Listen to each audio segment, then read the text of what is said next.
Rick James wasn't just a funk icon, he was a wildfire of raw talent, controversy, and brutal honesty.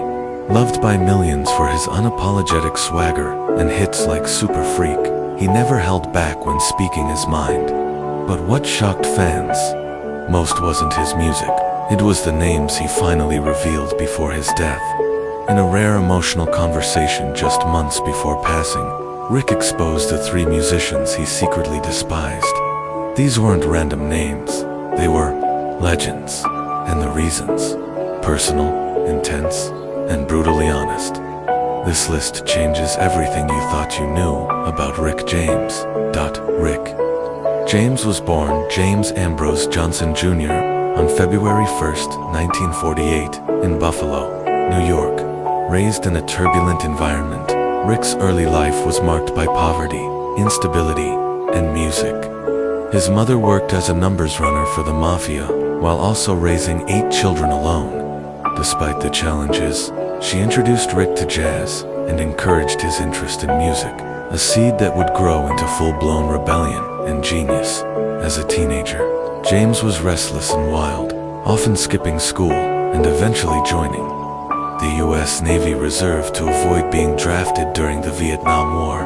That escape didn't last long. He soon fled to Toronto, Canada, going AWOL, where he connected with musicians who helped him form his first band, the Minibirds. The group even included a young Neil Young. They landed a deal with Motown Records, but things fell apart when Rick's desertion was discovered, landing him in military prison. After his release, he spent years reinventing himself, bouncing between failed bands, musical experiments, and personal demons. But by the late 1970s, Rick James had transformed. His breakout album, Come Get It, and the smash hit Super Freak cemented his legacy. He called his sound punk funk, a rebellious mix of soul, rock, funk, and unfiltered attitude. But success came with chaos.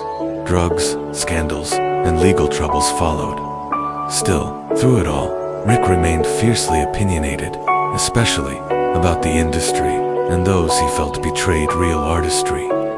His grudges ran deep, and just before his death in 2004, he made them known. Number 1, Prince. Rick James and Prince were 2 sides of the same coin, both explosive talents, both revolutionaries in funk, and both known for their wild stage personas. But beneath the glitter and guitar riffs, a bitter rivalry simmered. Rick James once admitted that he saw Prince not just as competition, but as someone who ripped him off and never gave credit. Their tension began in the early 1980s, when Prince opened for Rick on tour. Rick felt the young performer was arrogant, ungrateful, and even copied elements of his stagecraft: the sensual dancing, the fusion of funk and rock, and the flashy fashion. What fueled Rick's anger more was Prince's meteoric rise. While Rick had been fighting for recognition for years, Prince soared to superstardom with Purple Rain. To Rick, it felt like the industry had chosen a safer rebel, someone who echoed Rick's style, but packaged it for mainstream success. He also believed Prince was overly secretive and emotionally cold, once saying, "That boy doesn't have a soul." Rick openly mocked Prince in interviews, calling him a mini-me and accusing him of stealing his funk DNA without honoring its roots. Their feud wasn't just musical, it was personal. Rick wanted respect, and Prince's silence only made it worse. Still, years later, some fans argue the rivalry may have pushed both artists creatively. But to Rick, the wound never healed. Until his death, he held on to that grudge tightly, saying Prince represented a painful reminder of what the industry rewards and what it forgets in the end. Rick James didn't just hate Prince's success. He hated what he believed had cost him recognition, originality, and the crown he thought was rightfully his. Number 2, MC Hammer. Rick James's disdain for MC Hammer wasn't just artistic, it was deeply personal. The controversy stemmed from Hammer's 1990 hit, "You Can't Touch This," which famously sampled Rick's iconic bass line from Super Freak.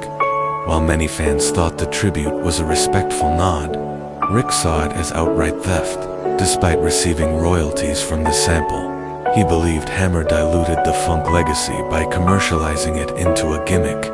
Rick once said, "That wasn't funk, that was fast food." He criticized Hammer's flashy dancing, oversized pants, and mass-market appeal, calling it a betrayal of what funk stood for: rebellion, grit, and soul.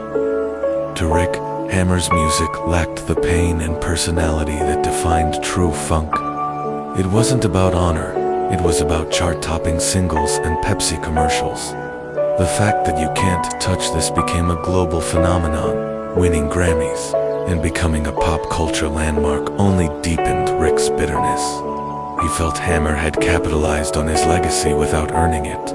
In interviews, Rick often pointed out how the industry ignored him during his struggles, yet celebrated a watered-down version of his art through others. There was also a cultural dimension to Rick's criticism. He saw Hammer as a symbol of the music industry's tendency to sanitize black art for white audiences. Hammer, he claimed, became a safe, family-friendly version of funk, stripped of its roots in pain, protest, and passion, even though they never had a public feud. Rick James's behind-the-scenes comments about Hammer were scathing. To him, Hammer wasn't just a copycat. He was the poster child for everything wrong with late 80s and early 90s. Pop commercialization. Rick didn't want imitation. He wanted reverence. And in MC Hammer, he saw the opposite. Number 3. At first, Rick James and Eddie Murphy weren't rivals. They were collaborators. In fact, Rick helped launch Eddie's brief music career. In 1985, Rick co-wrote and produced Murphy's debut single "Party All the Time," which surprisingly became a hit. But what began as a playful experiment between two celebrities quickly soured, at least for Rick. Though "Party All the Time" charted well, critics panned it, calling it a novelty track. Rick felt humiliated. He believed the industry mocked his involvement, seeing it as another sign that he had become a sideshow. What made matters worse was Eddie's sudden confidence as a singer. Rick reportedly thought Eddie took the success too seriously and overestimated his musical ability. "He ain't a singer," Rick later said. "He's an actor doing karaoke." There was also tension behind the scenes. Rumors swirled that Eddie didn't give Rick enough credit for the track's production, while Murphy gained media attention for crossing into music. Rick, who poured real time and energy into the track, felt ignored and unappreciated. To Rick, this wasn't just about one song. It was about artistic integrity being overshadowed by celebrity gimmicks. The final blow came when Eddie continued dabbling in music, releasing more songs without Rick's involvement. Rick saw it as betrayal. He once said Murphy used him to get street credibility, then left him behind when it wasn't convenient anymore. For Rick James, the Eddie Murphy experience was more than a failed collaboration. It symbolized the erosion of boundaries between true musicians and entertainers chasing easy hits. He didn't hate Eddie as a person, but he deeply resented what he represented, a world where musical credibility could be bought, not earned.